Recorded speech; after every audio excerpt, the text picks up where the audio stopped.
In this short video, we will walk you through the proper steps to take to prime the high pressure pump on the Cr2.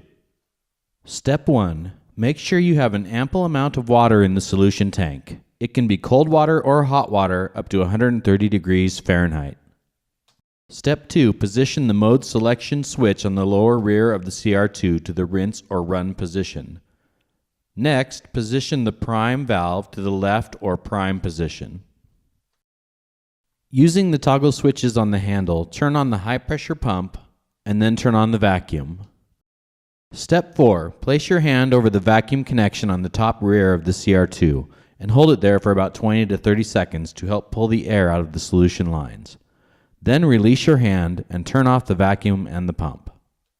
Step 5. Now that the Cr2 is primed, it is very important to make sure the cleaning mode valve and priming valve are properly set.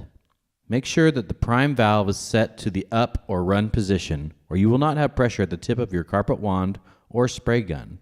For carpet cleaning or high pressure rinse mode, set the cleaning mode valve to the rinse position.